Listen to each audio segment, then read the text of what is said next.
Paz e bem, paz e bem. Sejam bem-vindos, sejam bem-vindas. Nós vamos estar conversando nesses dias, né? Retomando o Laboratório da Alma, onde nós temos aquela experiência de tentar cuidar da nossa saúde mental. Tentar cuidar da nossa saúde mental, da nossa saúde espiritual, usando algumas ferramentas que elas são próprias para o cuidado do nosso interior. Nós utilizamos algumas ferramentas, a espiritualidade, a psicologia. Esse ano vamos utilizar também a psicanálise. Vamos utilizar um pouquinho a psicanálise. Aí eu vou pedir para que a Marisângela contribua conosco, ela é psicanalista, ela vai estar contribuindo conosco também com a visão da psicanálise. A filosofia clínica, do qual esse pobre ser aqui vai ajudar um pouco nessa linha, né? E com isso a gente vai tentar abordar um pouco a nossa vivência do cuidado de si próprio para que neste mundo nós possamos viver bem, apesar de todas as dificuldades que nós temos. Nossos encontros, a maioria deles será gravado, e esses encontros gravados a gente costuma postar no nosso canal no YouTube, o canal Mestre de Mim. Nesse canal nós colocamos Laboratório da Alma, colocamos a Conversa com o Tio Frei e também colocamos as formações bíblicas.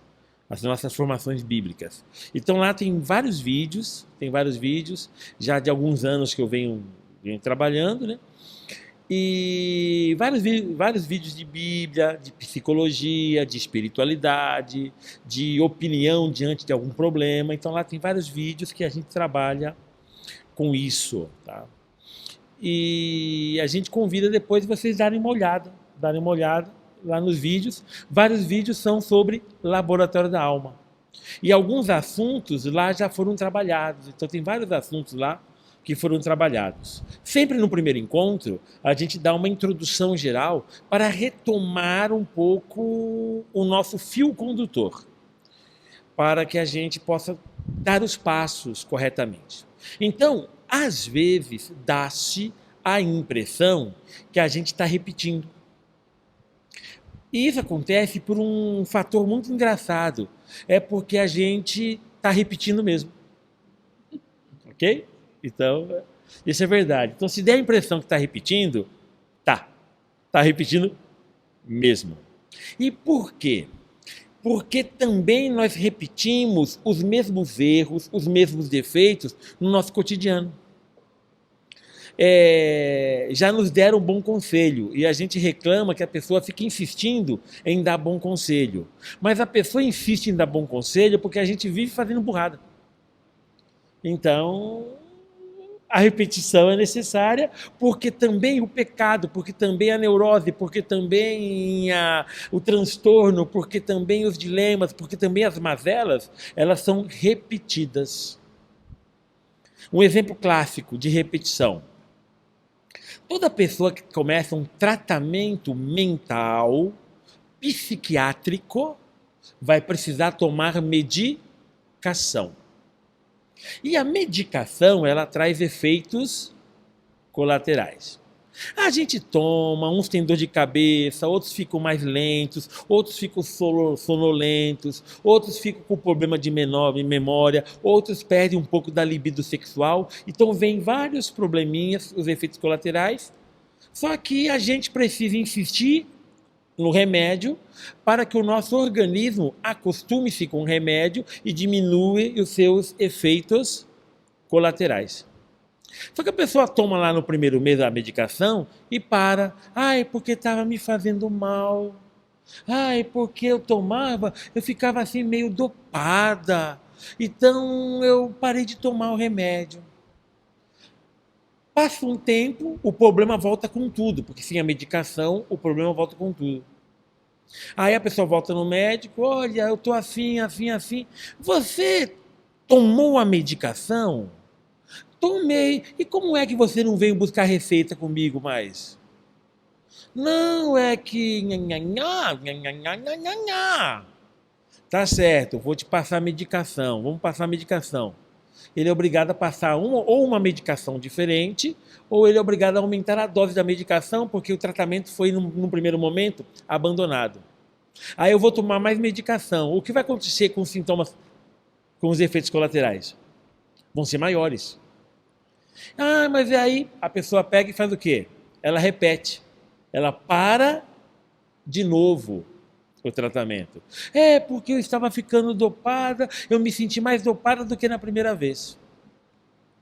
Para. Passa alguns meses, o que acontece com o problema? Volta e volta mais forte. E se volta mais forte, eu preciso o quê? De mais medicação. Então o que acontece? Se repete muito, porque nós repetimos muito os mesmos erros. Então a gente precisa repetir muito. E também porque a gente esquece, a nossa memória também não é lá muita coisa, e porque sempre é bom lembrar o nosso ponto de partida. Nós não podemos esquecer nosso ponto de partida.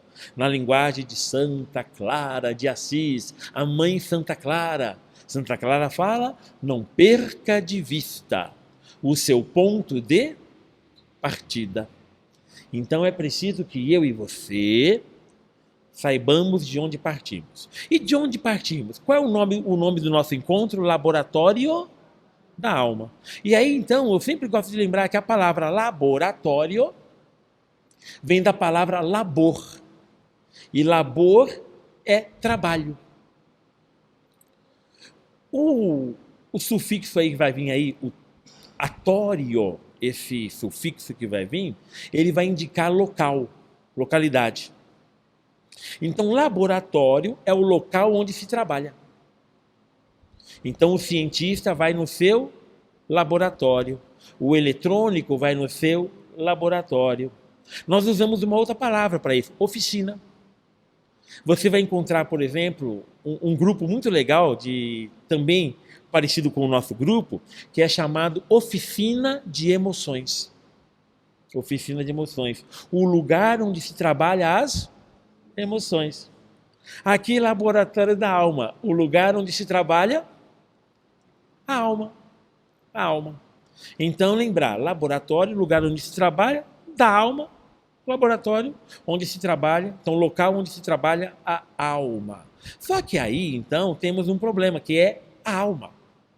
E quando a pessoa pensa em alma, geralmente o conceito de alma que a pessoa tem é aquele conceito que veio do espiritismo, que é uma coisa muito parecida com o espírito, que a alma é muitas vezes uma coisa meio que separada da gente, a gente vai, tudo, a gente consegue sair do corpo, coisa parecida e faz lá alguma coisa, a alma volta por... Então a alma parece ser algum elemento mais próximo daquilo que entende o espiritismo do que um pouco que nós entendemos a partir, por exemplo, de conceitos psicológicos, sociológicos ou próprio da religião cristã. Só que o conceito da alma, ele encontra muita base aonde? Na filosofia, e principalmente na filosofia grega. O grego, quando ele olha o ser humano, ele vê o ser humano em duas partes, o corpo e a alma. E geralmente, o grego, ele trabalha muito o cuidado da alma, ele pensa muito o cuidado da alma, e por isso ele cuida do corpo, porque para ele o corpo é o lugar onde a alma está aprisionada. E porque a alma está aprisionada no corpo, eu tenho que cuidar bem desse corpo, porque essa cela que é o corpo, a minha alma está dentro dele, e eu não quero a minha cela toda suja. Então eu tenho que fazer limpeza na minha cela, cuidar da minha cela, eu tenho que ter vaso sanitário na minha cela, eu tenho que usar de elementos para que a minha cela não fique insuportável, para que a alma possa se sentir bem nela. Então, na visão grega, a alma, ela é a essência do ser. Se o ser é humano, ele tem alma humana.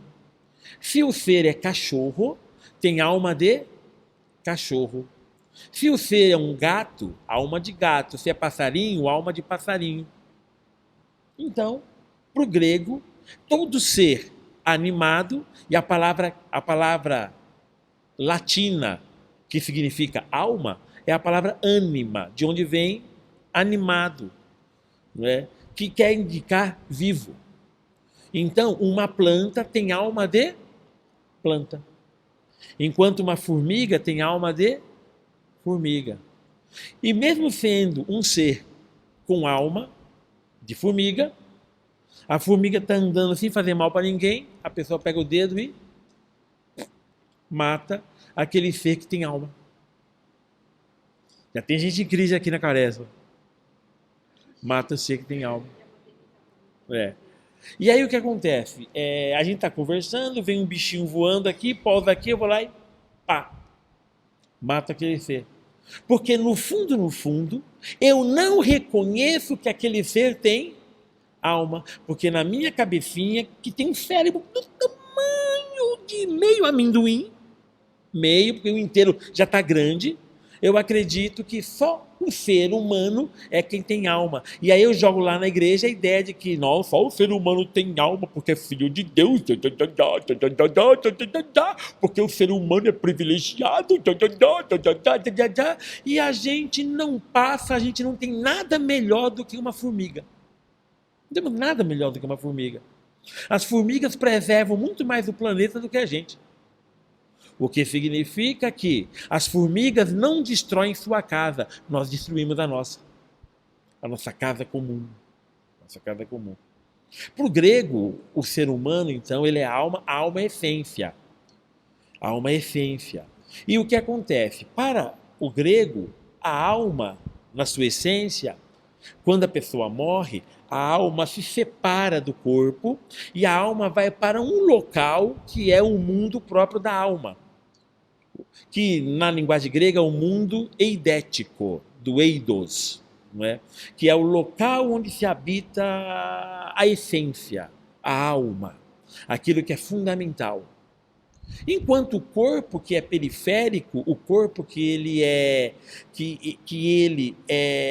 apenas algo que aprisiona a alma, ele se desfaz e deixa de existir. Então, na visão grega, a alma é a essência do ser humano e a essência de qualquer ser, porque os seres também têm almas, mas cada ser tem a alma típica de seu ser. Então, quando nós usamos a ideia de alma na vida cristã, a alma é mais ou menos o toque que nos dá vida. O toque que nos dá vida. Quando Deus ele faz o ser humano, ele faz o ser humano e ele sopra no ser humano, e aquele sopro dado no ser humano ainda não é o espírito, mas é ali, digamos, o nefesh, que é aquela dimensão que dá o que para a pessoa? Vida. E o ser torna-se vivente. O ser torna-se vivente, aquele que vive. Por quê? Porque Deus colocou dentro do barro uma dimensão essencial que dá vida. Então, a alma seria a nossa dimensão que nos dá vida. Uma outra expressão que aparece muito com a gente é a expressão espírito. A expressão espírito. E quando nós pensamos em espírito, o espírito é uma dimensão que é própria do humano.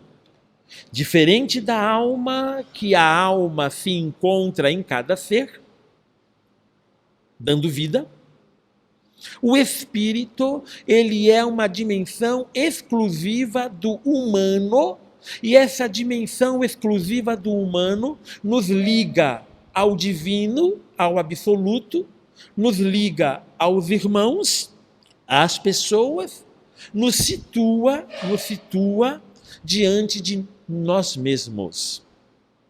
Então, o espírito vai vir lá da língua grega, a palavra pneuma, que vai resultar a palavra pneu, que é um objeto que dentro dele tem o que mesmo?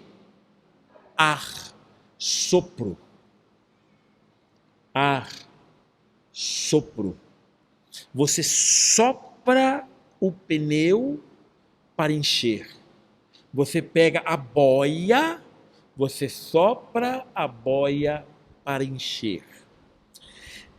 Para a experiência do Espírito, é aquela experiência que nos enche.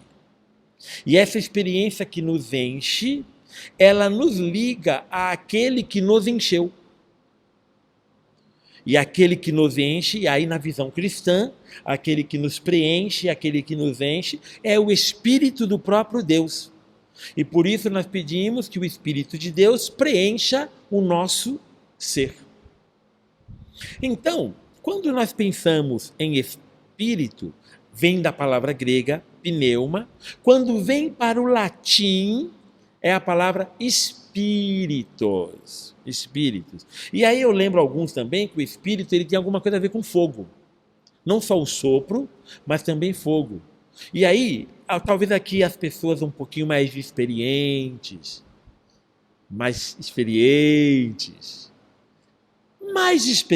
mesmo, lembram de uma coisinha que a gente colocava álcool e acendia, e o nome daquela coisinha que se colocava álcool e acendia chamava-se espiriteira. A espiriteira colocava álcool, a gente colocava uma panelinha em cima da espiriteira e ela esquentava. Só que aí o pessoal aí que é mais gourmet, porque gosta de falar que é rechô, não é? E aí bota essas palavras, mas o nome lá é espiriteira. Espiriteira. Então a espiriteira, ela contém o sopro do fogo. Então o espírito tem a ver com o sopro, mas tem também com o fogo. E quando nós botamos fogo em alguma coisa e vem o vento, o que acontece com o fogo? O fogo aumenta, se esparrama. O fogo, ele vai pegando. Quando se toca fogo no mato, quando se tem um incêndio, a gente reza para que não tenha vento. Porque se tiver vento, vai pegar fogo em tudo. Simples assim. Então o que acontece? O espírito, ele está ligado ao fogo. E quando se tem o vento e se tem o fogo consome tudo com o vento. A gente perde. Mas também quando a gente está molhado, a gente quer secar aquecendo. Só que não é o calor que seca. O que é que seca a roupa? É o vento. Então, quando a gente deixa, mesmo a sombra, uma roupa pendurada, basta que tenha vento, que aquela roupa seca. Então eu gosto de dizer também que o Espírito ele nos enxuga, nos seca, nos enxuga. E nos enxuga do quê? Das manchas, da sujeira, do afogamento que nosso pecado, na visão religiosa, que nos nossos transtornos, na visão psicológica, que as nossas neuroses, psicoses,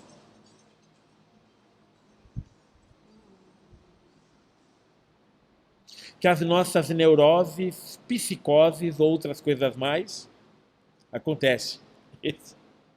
Isso acontece. Só lembrando, então, no comecinho eu já tinha falado, então, desligue e silencie o celular. Isso. É uma das regras nossas que a gente segue. Então, se possível, deixa o celular no silencioso. Tá bom? Muito bem. Onde paramos?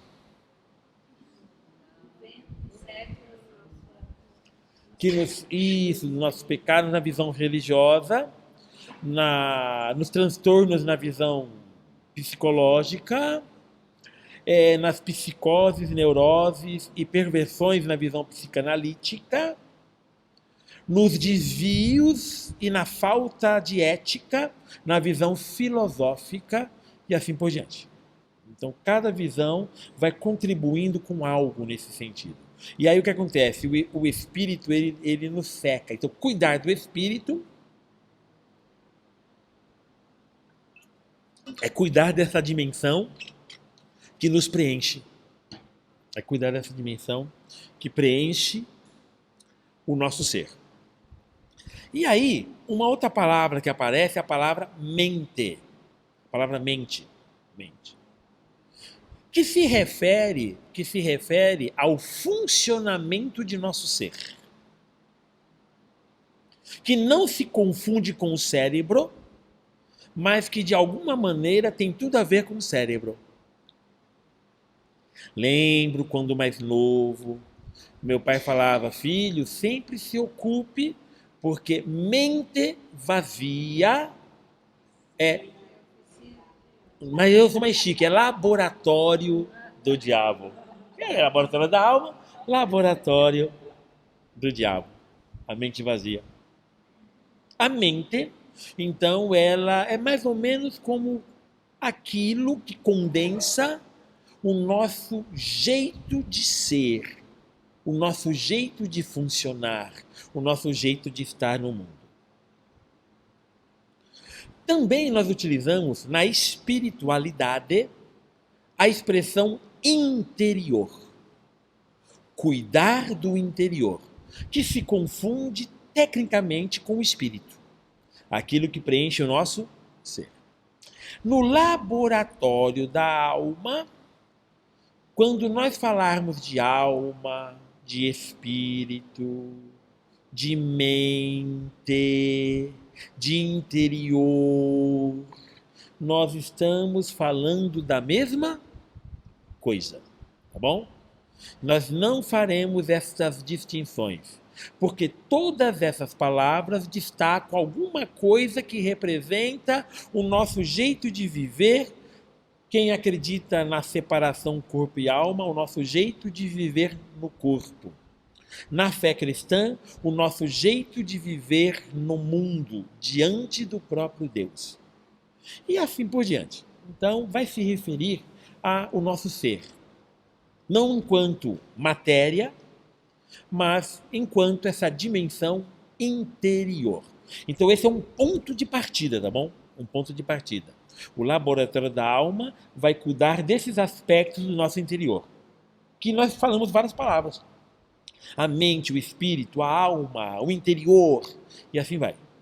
Então essas palavras, elas traduzem isso. Então, se eu estiver falando de alma, eu estou falando dessa dimensão interior. Se eu estou falando de espírito, a mesma coisa, de interior, a mesma coisa, ou de mente, a mesma coisa, tá bom? Esse é o objeto que nós estamos trabalhando. Pois bem, ferramentas. Qual vai ser as ferramentinhas? Eu já comentei, mas vamos destacá-las, né? Então, nas nossas ferramentas, nós vamos utilizar as ferramentas psicológicas. E aí, eu estarei utilizando a palavra psicologia, e o entendimento da palavra psicologia vai incluir o entendimento da palavra psicanálise. A psicanálise é mais antiga do que o pensamento formal da psicologia. É mais antiga. A psicanálise é a mãe da psicologia, em termos de metodologia, de experiências. Porém, em termos de análise da própria realidade, a mãe da psicologia é a filosofia. E a filosofia é muito antiga. É um conhecimento especulativo muito antigo. E a psicologia é talvez a nossa ferramenta mais técnica que utilizamos no laboratório da alma. Porém, o alicerce que utilizamos no laboratório da alma não é nem a psicologia e nem a filosofia. São duas ferramentas. Mas a ferramenta que vai ser alicerce é a espiritualidade. A espiritualidade é a ferramenta básica do nosso trabalho. E quando nós pensamos em espiritualidade, nós vamos olhar um pouquinho na nossa caminhada, é sempre a referência à própria pessoa de Jesus Cristo. Ele tem algo a dizer sobre psicologia. E eu vou retomar daqui a pouco com vocês essa ideia, porque é fundamental para darmos os passos no laboratório da alma. Já já vou entrar nisso, mas a espiritualidade cristã talvez seja o nosso alicerce. E aí, outras ferramentas necessárias para trabalhar é o estudo e o autoconhecimento. O estudo, no geral, e o autoconhecimento, que seria o estudo de si mesmo. Você estudar a si próprio, você perceber a si próprio, você pensar a si mesmo. Você pensar a si mesmo, você olhar para si.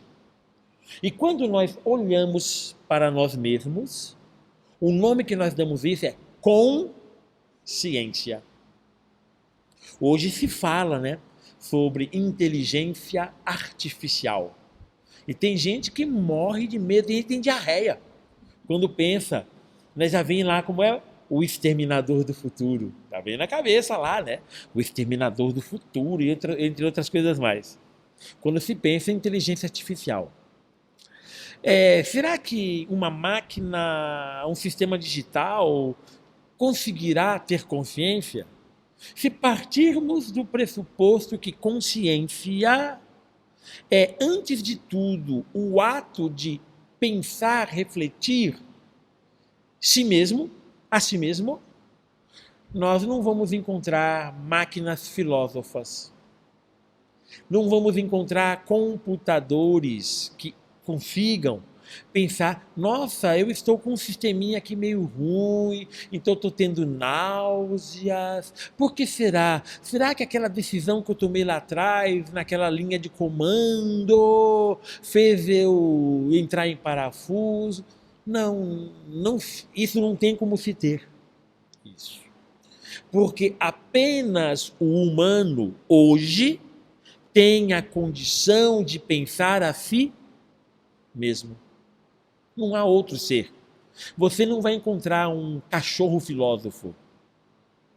Você não vai encontrar.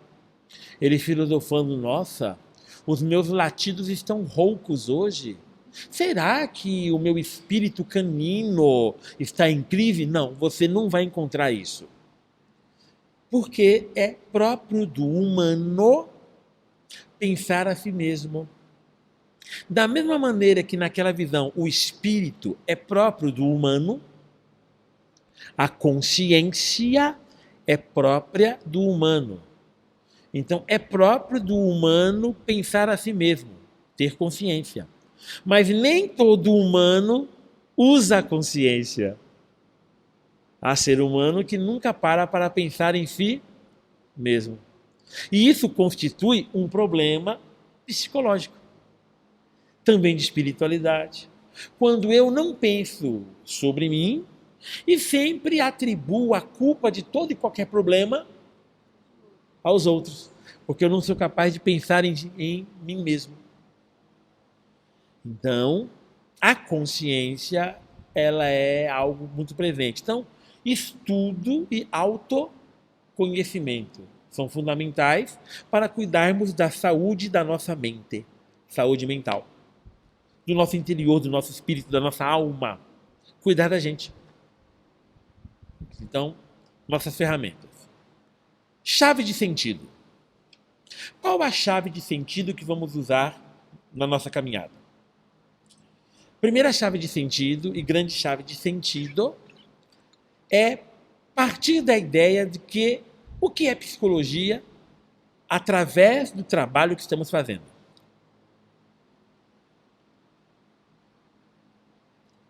Aqui, nós estamos utilizando como um conceito sobre psicologia, um conceito mais abrangente, mais aberto, não um conceito tão fixado como na psicologia experimental, ou um pouco mais assim humano, na nossa psicologia humanista, ou um pouco mais olhando o inconsciente como a psicanálise.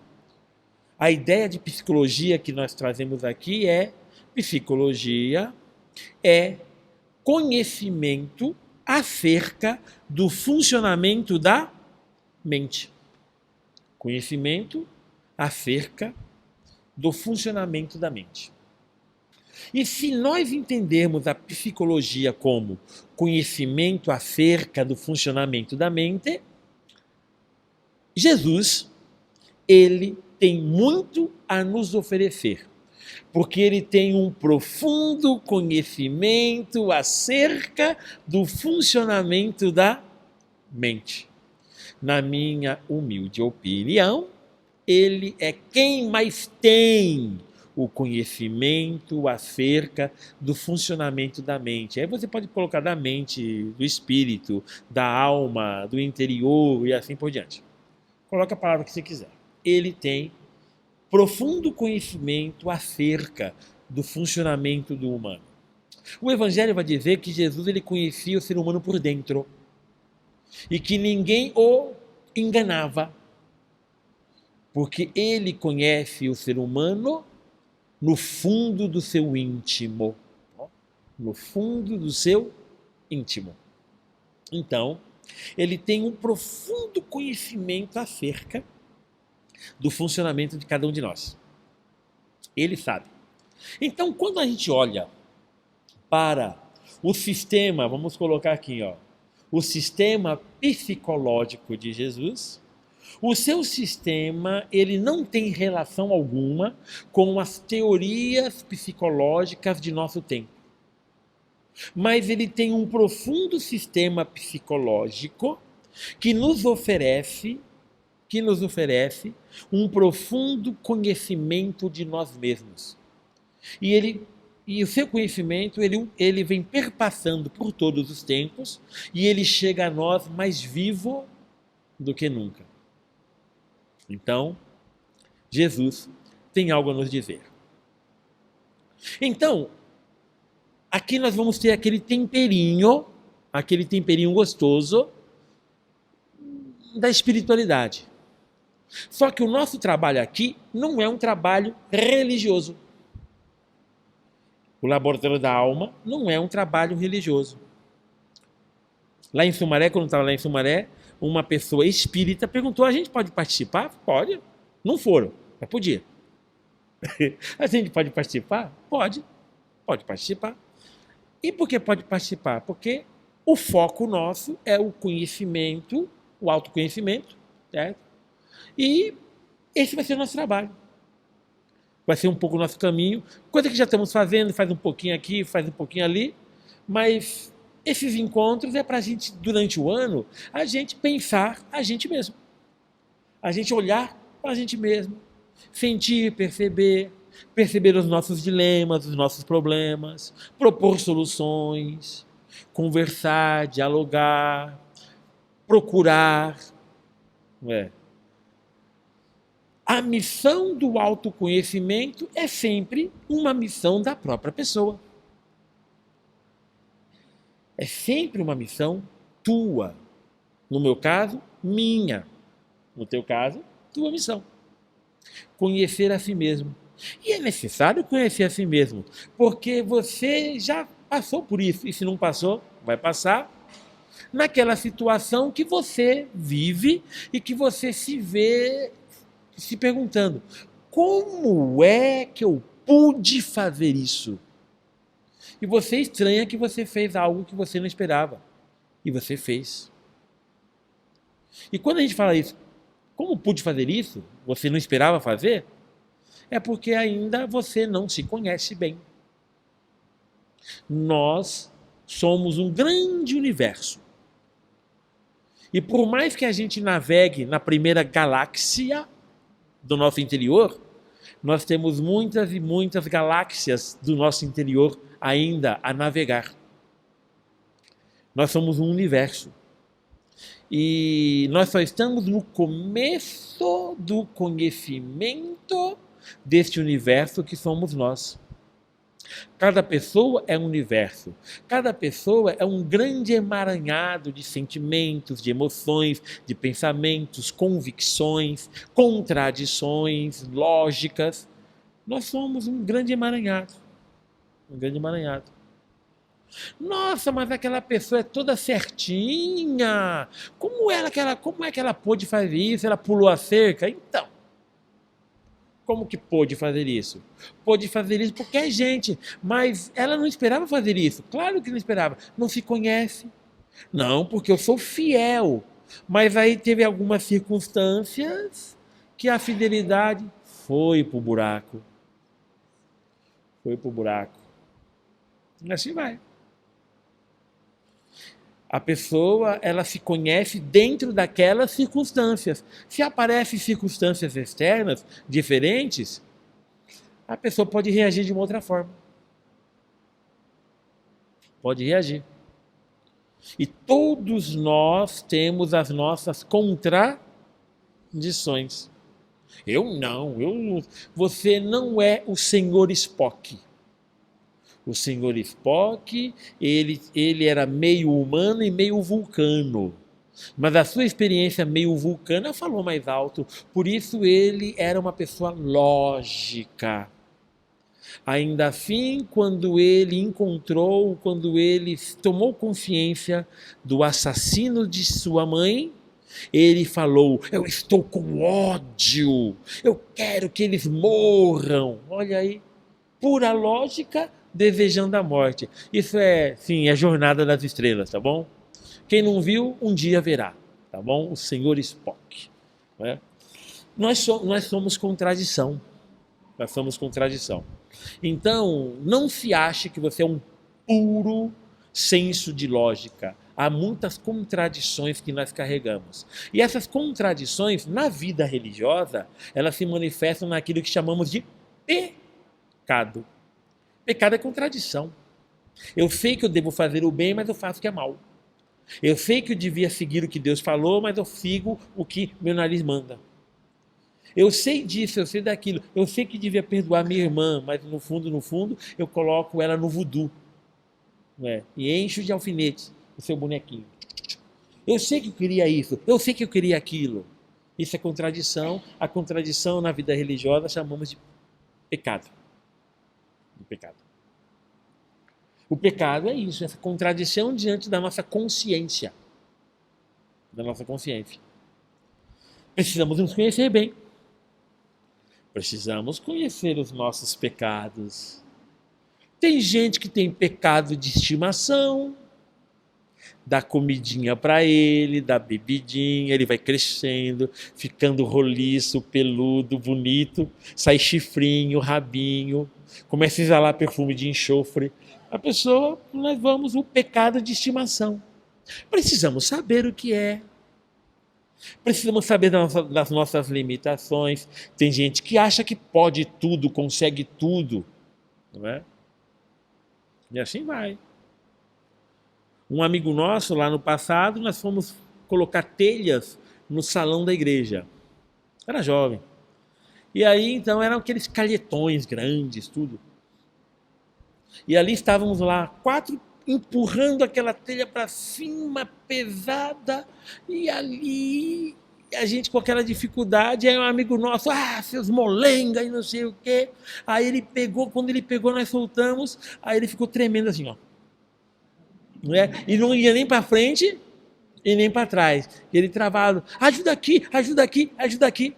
Ele pensava que podia tudo, que ele era o Superman, que ele conseguia. Só foi soltar a telhinha, o bichinho já gemeu. Nós pensamos que nós podemos tudo muitas vezes. E ao pensar que podemos tudo, nós nos surpreendemos quando a gente percebe que não. Nós não podemos tudo. E aí a gente começa a olhar para a gente mesmo, perceber a consciência. Nossa, eu não consegui. Não, porque eu sou inteligente, não sei o quê, eu vou, ainda vou lá na novena, o pessoal fala, você pode, aí vem um coach, o coach fala para mim, pense positivo que você consegue, pense positivo que você consegue, aí eu vou fazer o concurso, eu vou passar, e aí eu estudo, quando eu vou fazer o concurso, faço o concurso, eu não passei. Aí eu preciso arrumar um culpado, aí eu vou culpar a sociedade, culpar Deus, culpar fulano, culpar ciclano, mas quem for pensar vai ter que pensar em si mesmo. A pessoa estava se achando. Né? Somos limitados. Né? Somos limitados. Tem uma amiga que fala assim, olha, desculpa, olha, tem tanto, vai dar quanto? Ah, vai dar tanto. Não olha assim para mim, eu sou de humanas. A pessoa reconhece suas limitações. Aí eu conheço um outro cara que a pessoa está falando aqui, vem outra falar aqui e o outro falar aqui. Aí ele fala, pessoal, calma, eu sou monotarefa. Eu sou monotarefa. Não consigo fazer 3 coisas ao mesmo tempo. Tem gente que consegue, tem gente que não consegue, eu não consigo. Já consegui no passado, não consigo mais hoje. Reconhecer a limitação. Às vezes eu estou lá fazendo uma única coisa, a cabeça vai longe. Vai longe. Aí o foco vai para um outro lugar. Reconhecer as próprias limitações. Jesus, ele conhece isso da gente. E ele tem um sistema de conhecimento acerca do funcionamento da mente que pode nos ajudar muito. Então, sempre como pano de fundo, propor isso. Então, apesar de não ser um trabalho religioso, o nosso trabalho, ele tem como pano de fundo a experiência de alguém que conhece profundamente o ser humano, que é Jesus. E que Jesus inspira religiosamente muitas e muitas pessoas, como vários de nós aqui presentes. Então, mas não é um princípio, não é um trabalho essencialmente religioso. Ok? O essencial é pensar sobre nós mesmos. Então isso é um pouco o caminho fundamental. Muito bem. Jesus, o seu jeito de ver o humano e o seu conhecimento acerca da mente humana é baseado e é uma proposta de sabedoria muito antiga.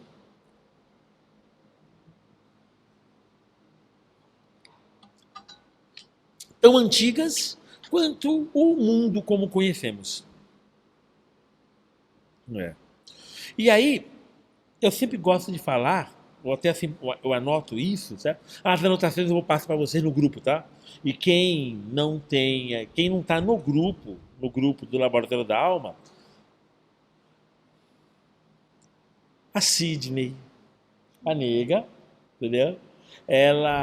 Vocês passam o telefone de vocês que ela insere no grupo, combinado? Ela insere no grupo e aí vocês vão tendo acesso ao material, tá? Mas voltando, o conhecimento de Jesus acerca do humano é sabedoria muito antiga. Eu gosto de falar assim, que é desde a fundação do mundo. E esse conhecimento, e aí me perdoe,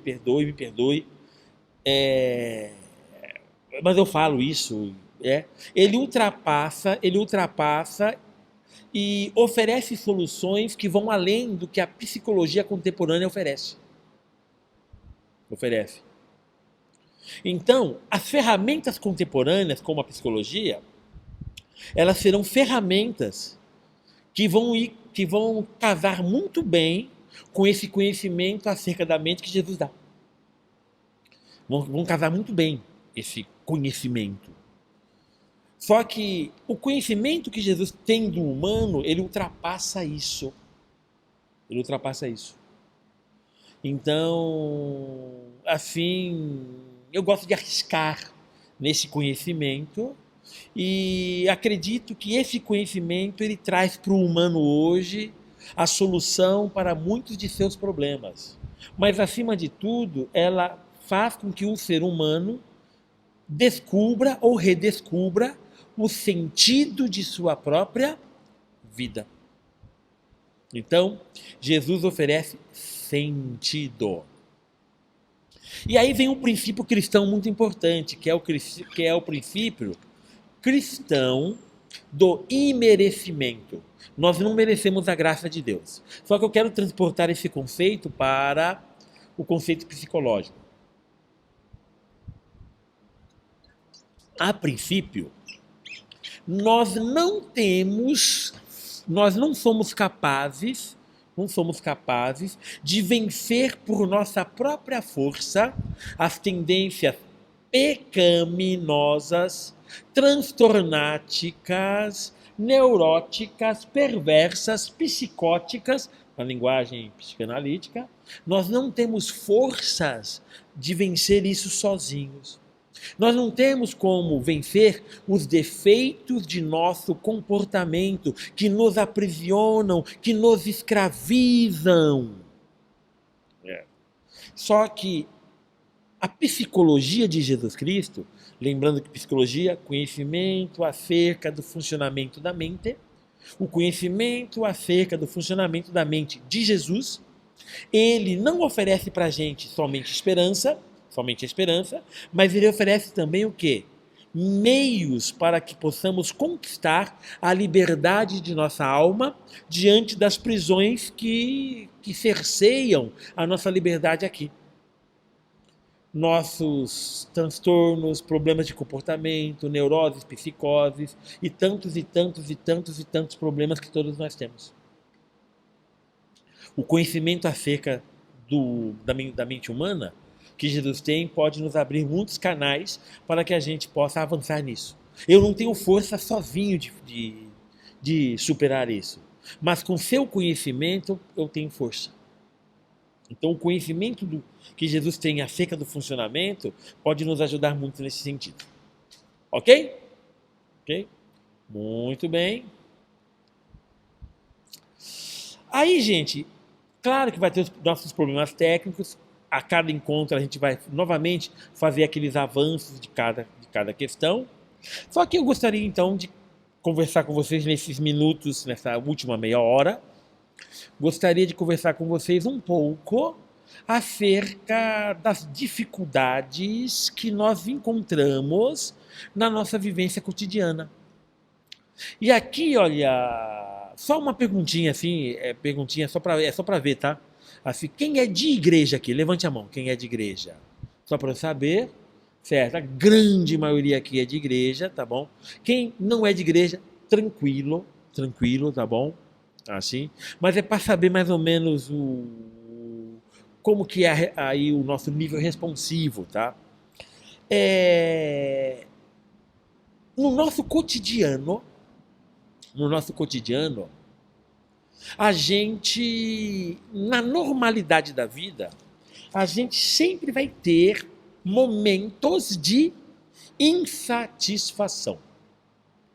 É próprio do humano, em algum momento de sua vida, estar insatisfeito consigo mesmo. Sempre tem um momento na vida humana que a gente fica insatisfeito consigo mesmo. Aquele jovem que desistiu do curso que estava fazendo. Chega um momento que ele fica insatisfeito consigo mesmo. Eu devia ter continuado. Eu devia ter feito. Eu devia ter forçado aqui, forçado ali. Isso revela uma insatisfação consigo. A mulher e o homem olhando para o seu esposo, para a sua esposa. Melhor não falar. Mas você já sabe. O padre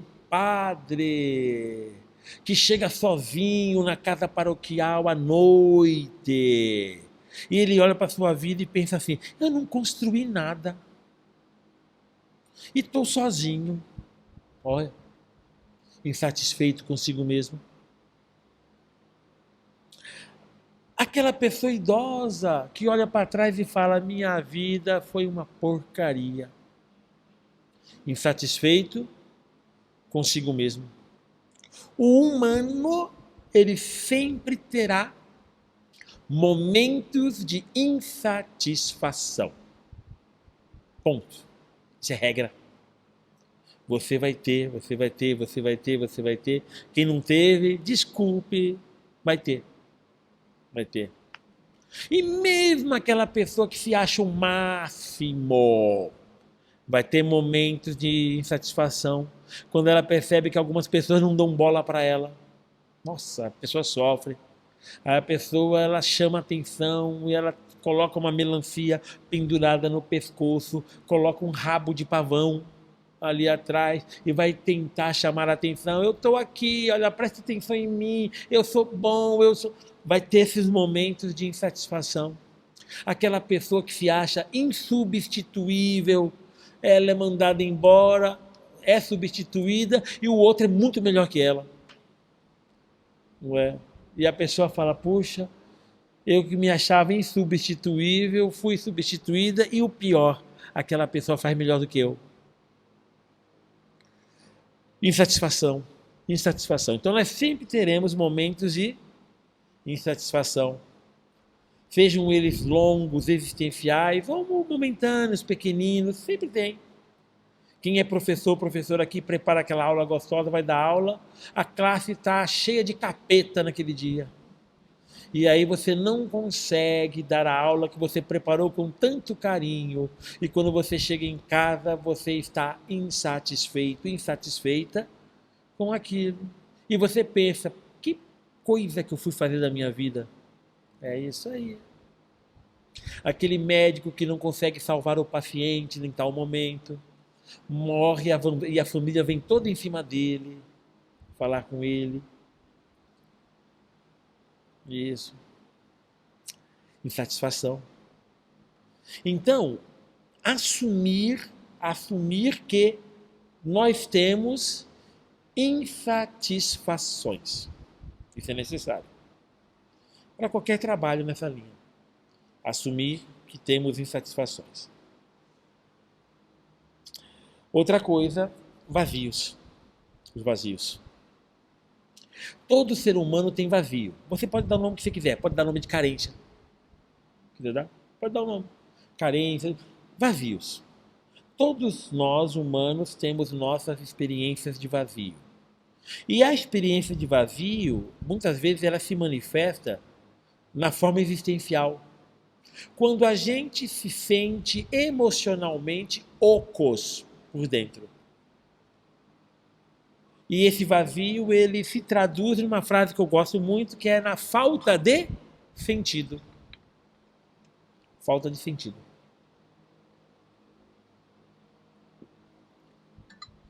É uma questão que nos pega. Muitas vezes a nossa vida perde sentido, porque o vazio tomou conta. E aí, aquele esposo, aquela esposa, está lá do lado do marido, da esposa, ele está lá roncando, ela está lá roncando, falando, dormindo, e você está lá do lado, acordado, acordada, pensando, nossa, eu quero largar dele, quero largar dela, não vejo sentido estar ao lado dele. O que eu fiz da minha vida? Eu já não amo mais. Vem me beijar. Às vezes eu tenho até nojo. Vazio. Vazio. Machuca. Dói. E faz a pessoa ficar acordada. Aí o maridão ou a esposa acorda. Algum problema, bem? Está preocupado com alguma coisa? Nada. É que eu estou um pouquinho sem sono hoje. E volta. Aí, se a pessoa não cuida, vem aquele pensamento assim, podia envenenar a comida. Aí, para quem gosta de algumas experiências mais bem-sucedidas, um bom veneno de baiacu, arsênico aos pouquinhos, para que a pessoa não perceba. A pessoa pensa, gente. A pessoa pensa. Por outro lado, a pessoa também pensa. Podia envenenar a minha comida. Olha para a corda olha para mim, eu olho para a corda, eu te amo, eu te quero bem, vem fazer um nozinho, põe no seu pescoço, pendura na escada. Vem, gente, vem os pensamentos. Então, o vazio, ele é um fator muito importante na existência humana, que desencadeia essas experiências que muitas vezes culminam com mais vazio. E aí o ser humano ele vai ter aquelas alternativas. Como é que eu vou preencher esse vazio? Eu vou preencher esse vazio metendo o pé nela, metendo o pé nele, e agora eu vou cair na gandaia, eu vou pegar todo mundo, eu vou curtir. E aí quando ela chega lá na frente, ela está mais o quê? Vazia. Vazia. Tentou preencher de uma forma que não vai.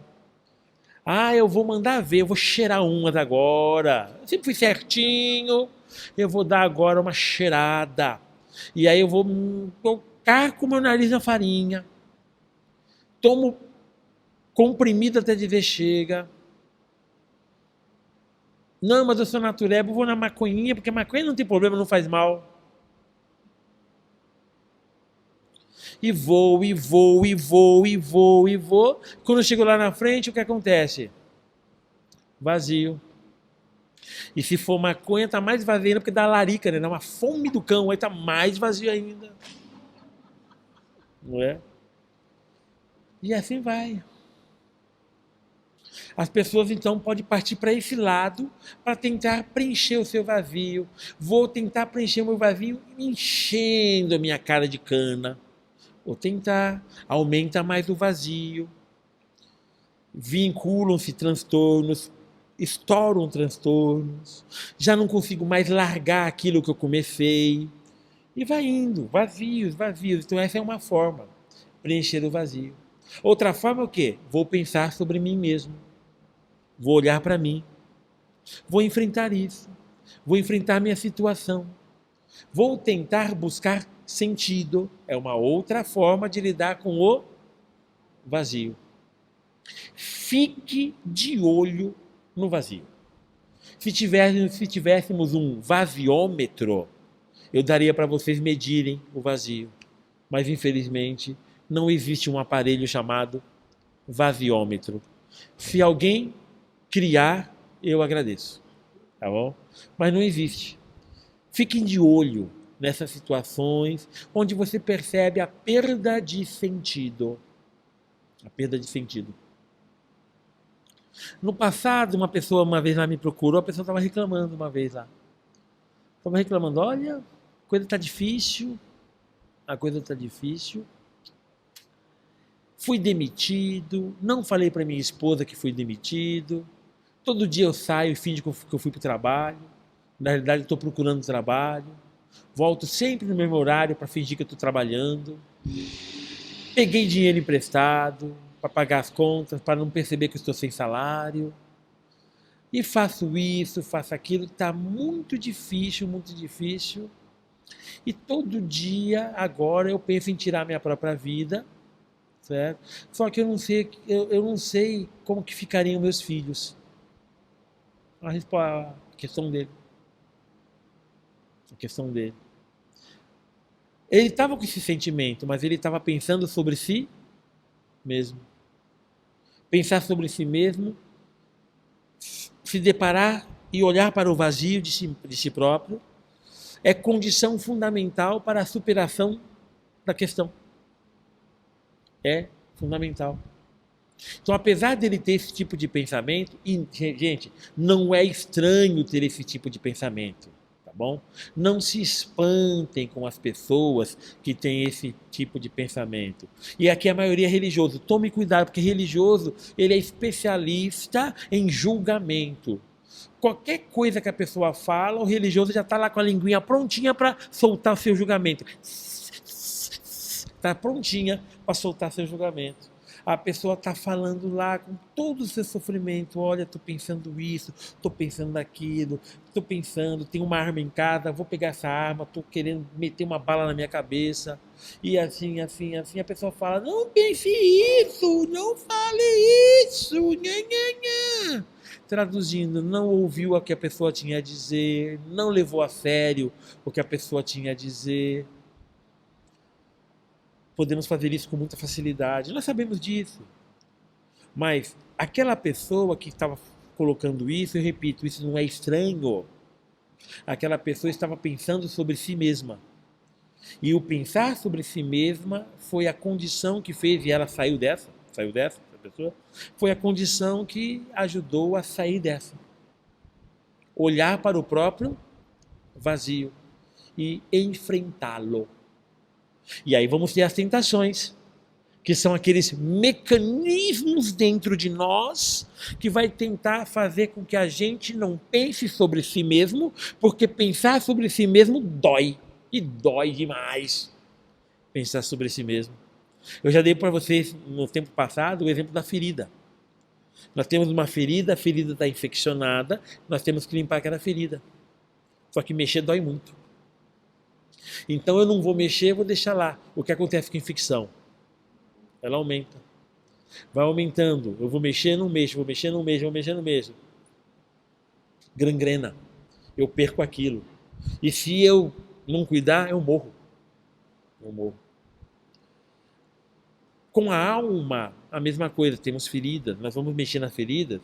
Muitas vezes nós não vamos querer mexer. Vamos criar mecanismo para não mexer na ferida. E aí eu já falei para vocês e repito, sempre ficar de olho nesses mecanismos. Então, eu começo a tomar remédio, porque eu fui no psiquiatra e tenho que tomar aquele remédio, me dá isso, o meu mecanismo de defesa. Não, para com isso, porque você está ficando dopado. Você consegue ir sem. Para, eu paro. E acho que estou bem.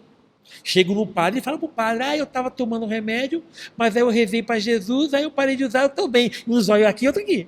Não está bem não. Está ruim. Está ruim. É difícil para todo mundo. Difícil para todo mundo, nesse sentido. Então, o que acontece? É um mecanismo de defesa. Fuga. Eu estou fugindo de lidar com a questão. Então, lá. Culpa, transferência, coloca a culpa no outro. São muitos os mecanismos de defesa e nós vamos ajudar. A Mari vai nos ajudar com alguns deles. Tá? Eu vou ajudar com outros. Tá? Temos que ficar de olho nesses mecanismos de defesa. Na psicologia humanista nós chamamos de resistências. Na psicanálise, mecanismo de defesa do ego. Então, as nossas resistências. Ficar de olho nas nossas resistências. Por que eu estou resistindo a tal coisa? Por que eu estou resistindo a tal ideia? Por que eu estou resistindo a isso? Não, porque não sei o que, não sei o que. As nossas resistências. Fica de olho nisso, tá bom? Que as nossas resistências vão tentar impedir que a gente mexa com o vazio. O vazio. E o vazio é o grande problema da humanidade. E as nossas respostas ao vazio, elas coincidem com, na vida religiosa, com os pecados. Com os pecados. Na vida psicológica, com os comportamentos ruins. Então a gente tem que ficar de olho no vazio. Só pense, não se manifeste, nem vou olhar para vocês. Vocês já sentiram experiência de vazio? Não responda, não estou vendo. Ok? Você já sentiu experiência de vazio? Vazio? Na espiritualidade, nós chamamos o grande vazio, aquele vazio mais profundo, nós chamamos de a noite escura. Já falei isso uma outra vez já. A noite escura. Os religiosos, os santos místicos falam a noite escura da alma. Onde nós não vemos luz nenhuma e não sabemos onde estamos. A noite escura, às vezes, ela é tão profunda que a pessoa tem uma ausência de sentimentos. A gente fala assim, o sentimento de não ter sentimento. O sentimento de não ter sentimento. O vazio. O vazio, o sentimento de não ter sentimento, se confunde muitas vezes com a indiferença. A indiferença. Mas a indiferença tem muito a ver na relação com o outro. Eu já não levo em conta o outro. Eu desisti do outro. Então sou indiferente. Tanto fez, tanto faz. Eu não tenho ódio dele, eu não tenho amor por ele, eu não tenho simpatia, eu não tenho antipatia. Não tenho nada. Tanto fez, tanto faz. Ele falando para mim é nada, ele não falando é nada. É nada mesmo.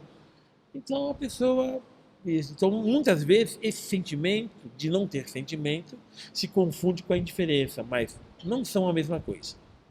Não são a mesma coisa. A noite escura, o vazio profundo, ele atinge o humano de tal maneira que o humano não vê saídas. Não vê saídas. Isto é noite escura, na visão da espiritualidade cristã. Então, fiquem muito de olho na experiência do vazio. Levem a sério isso. O vazio é algo muito importante. Algo muito importante. Quando alguém for falar de você sobre o vazio, às vezes ele vai falar do vazio falando na forma de ideação suicida. Vai pensando em suicídio. Às vezes ele vai falar do vazio falando do desejo de trair o esposo, trair a esposa, o namorado, a namorada. Às vezes ele vai falar do vazio a partir do abandono, quero abandonar tal coisa. Da desistência, vou desistir de tal coisa que eu faço. Às vezes essas falas estão traduzindo o vazio. Fiquem de olho no vazio. Seu e dos outros. O que acontece? Então isso é muito sério. Ok? Por fim,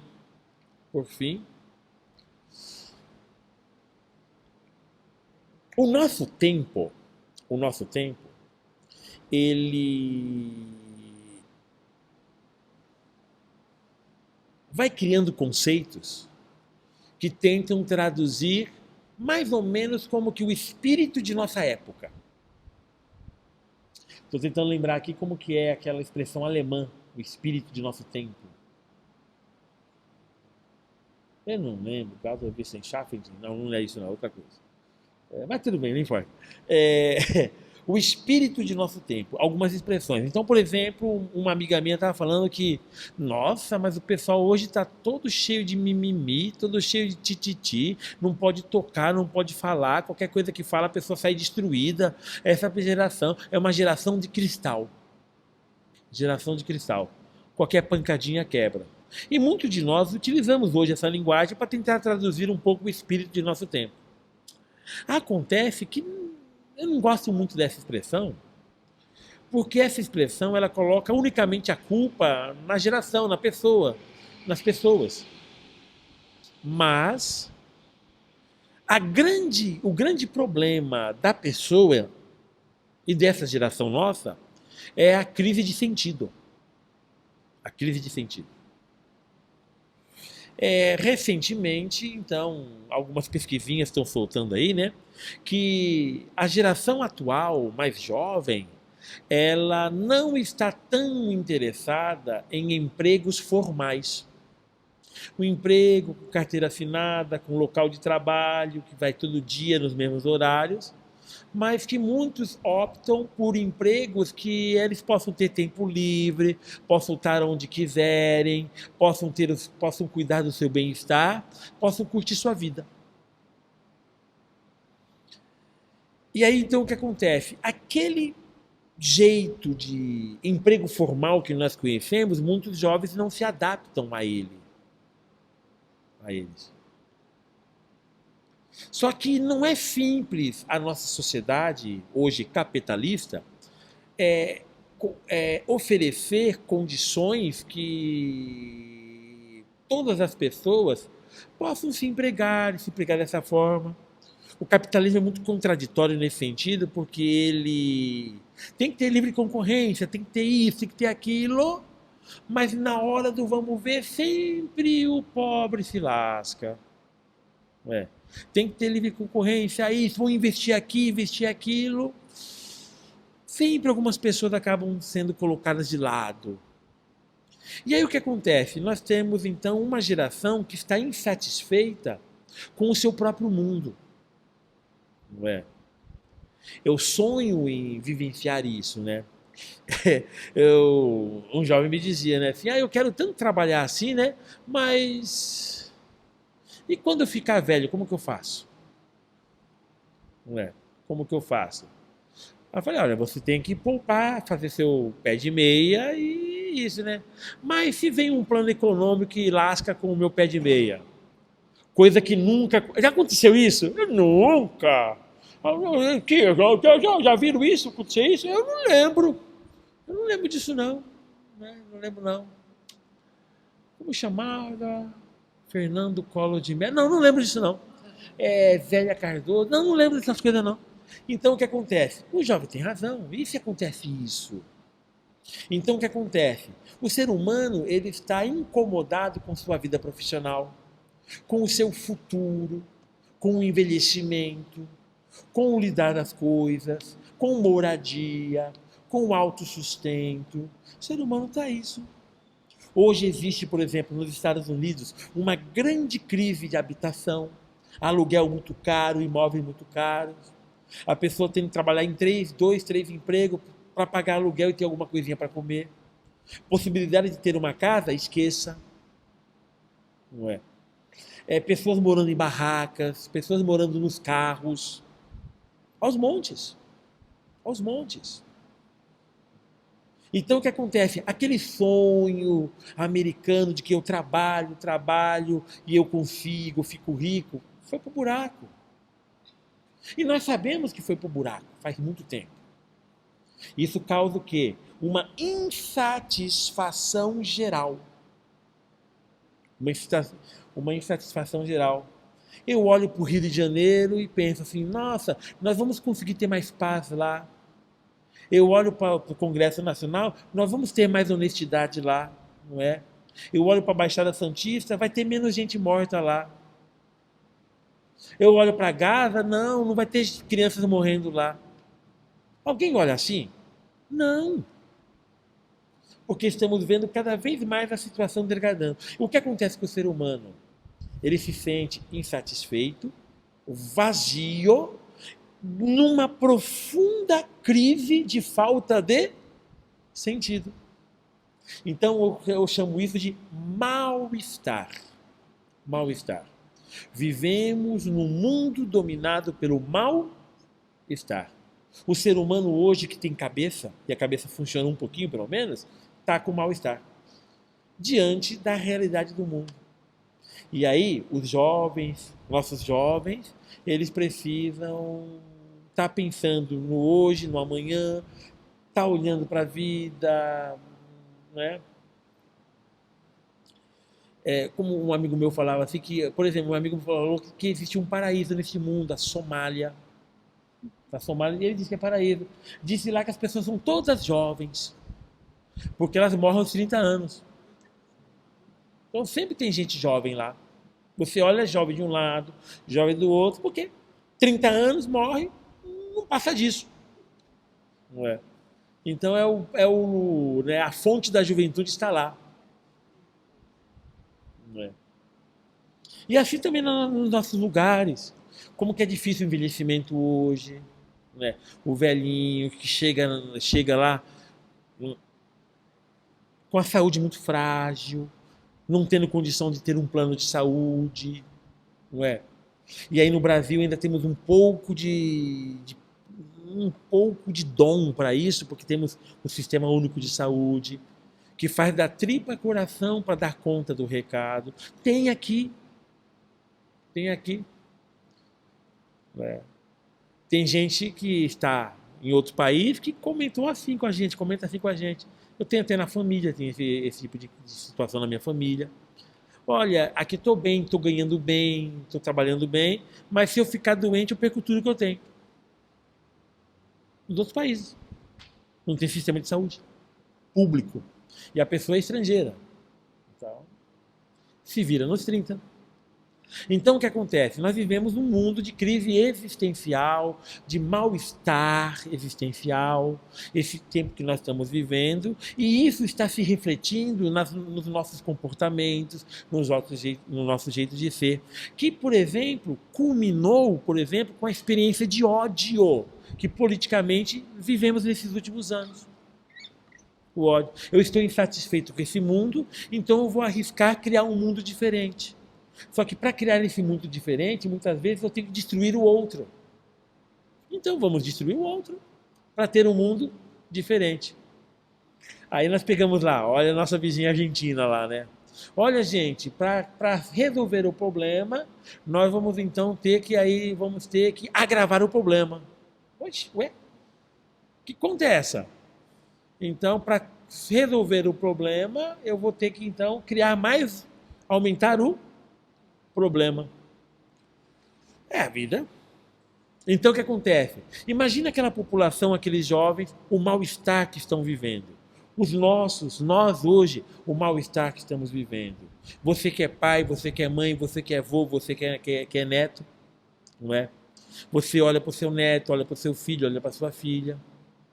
E você vê, olha, nossa, o meu filho, ele não para em nenhum trabalho. Lembra? A juventude está se encaixando um pouco nessa ideia de emprego formal como era na nossa época, de muitos aqui. Quem é mais jovem aqui sabe disso, né? O espírito é outro. E esse espírito outro está dizendo, há outras coisas que valem a pena. O que adianta passar a vida inteira numa empresa se matando, chegar lá no final, se aposentar e... Não, eu tenho que viver, eu quero viajar, eu quero fazer aquilo. Uma pessoa num emprego formal de verdade, pode viajar 2 vezes ao ano, se dividir as férias. Viajar mesmo, se dividir as férias. Se a pessoa quiser viajar mais vezes ao ano, então o emprego formal não encaixa muito. Vai ter que pensar numa outra experiência. E assim vai. Então o que acontece? Vivenciamos um vazio existencial, um mal-estar existencial. O nosso tempo está vivenciando isso. O Bauman, ele vai dizer que nós vivemos uma modernidade líquida, uma sociedade líquida, onde aquelas coisas que eram sólidas, elas se desfizeram. E o ser humano, ele se vê, aí sou eu que estou colocando, ele se vê numa espiritualidade líquida e não sólida em seu tempo. Nós humanistas, vamos chamar isso de... E os filósofos, né, de vazio existencial. Vivemos numa sociedade vazia e vã. E aí temos que dar nossos pulos. Então o que acontece? Parece que Jesus tem alguma coisa para a gente nessa área. E não é aquela solução assim, entregue sua alma a Jesus e tudo vai dar certo. Não é essas coisas de coach cristão não, tá bom? Não é esse tipo de resposta não. É conhecimento, é entender o que Jesus fala sobre o ser humano. É entender o que Jesus propõe para que o ser humano se liberte da principal cadeia que existe, que é o pecado. É isso que ele está colocando. E não é, então a resposta não é entregue sua vida a Jesus que tudo mudará. Ei, Jesus, eu te amo. Não, não é isso não, entendeu? É algo muito, muito mais profundo. Entender o que Jesus diz a respeito do funcionamento da mente humana. E ele tem propostas para que o funcionamento da mente humana vença aquilo que nós chamamos de a prisão do pecado, ou os comportamentos ruins, ou as nossas neuroses, psicoses e perversões, e assim por diante, assim por diante, assim por diante. Ok? A visão é otimista, eu termino dizendo isso, porque já passou. A visão é otimista, por quê? Porque se acredita na mudança humana. Então, por exemplo, nós vamos ter algumas divergências com alguns conceitos psicanalíticos, às vezes psicológicos, onde se parte do pressuposto que aquilo ali não muda. Vou adiantar para vocês, mas quem vai trabalhar no futuro isso com vocês vai ser a Marisângela. Por exemplo, há quem defenda que quem é dominado pela perversão não muda. Não muda. Na psicologia humanista, toda pessoa e todo ser está em processo de mudança, porque temos dentro de nós uma tendência atualizante. Isto é, por mais detonado que eu sou, se for me oferecido condições de crescimento, eu vou crescer. Eu posso crescer meio zoadinho, mas eu ainda assim vou crescer. Então temos isso. Aí vamos ter alguns grupos que vão dizer, não, o pervertido pode mudar também, o perverso pode mudar também. Então vai ter algumas divergências, tá bom? Mas em base nós acreditamos sim no potencial humano, porque Jesus ele acreditou nesse potencial, mas ele oferece as ferramentas e as condições para que o potencial venha à tona. Então, mais ou menos isso. Ok? Diga. A visão é otimista, mas não é ingênua. Em forma religiosa, porque o pecado tem sua força dentro de nós. A cobrinha falou: coma essa fruta, que você vai ser como Deus. O ser humano, quem vai comer sou eu. Entendeu? Quem decidiu comer? Foi o ser humano. Essa força está dentro da gente. Está dentro da gente. E vencer essa força não é mole.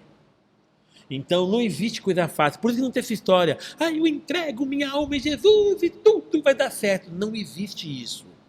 Não existe isso. Eu sei que muita gente coloca isso em retiro, em cultos religiosos, a pessoa coloca isso, né? Mas não é assim que funciona. Dá trabalho. Mudança dá trabalho.